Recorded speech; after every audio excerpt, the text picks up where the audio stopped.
प्रधानमन्त्री कप अन्तर्गत बागमती प्रदेश र मध्य प्रदेश बीचको खेलमा बागमतीका कप्तान सन्दीप लामिछाने र एम्पायर बीच विवाद भएको छ।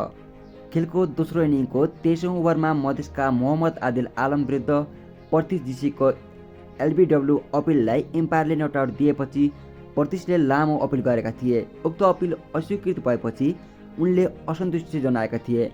त्यसबेला सन्दीप उनको पछाडि उभिएका थिए। प्रतीश आफ्नो रनअप तर्फ फर्किएपछि सन्दीपले एम्पायरसँग केही कुरा गरेका थिए। त्यसपछि उनले विवादलाई निरन्तरता दिएपछि मैदानमा तनावपूर्ण स्थिति सिर्जना भएको थियो। ईशान पाण्डे, विवेक मगर लगायतका खेलाडीहरूले सन्दीपलाई रोक्न प्रयास गरेका थिए भने सन्दीप आक्रामक रूपमा एम्पायरमाथि छलफल गरिरहेका थिए। प्रतियोगितामा एम्पायर र खेलाडी बीचको विवाद नयाँ हो भन्ने भन्न सकिँदैन।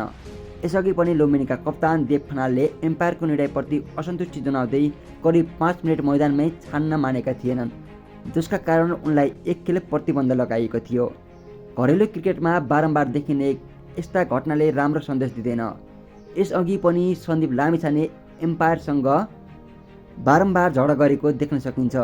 एकातिर एम्पायरिङको स्तरमाथि प्रश्न उठिरहेको छ भने अर्कातिर खेलाडीहरूको व्यवहार पनि सुधारिन आवश्यक देखिन्छ।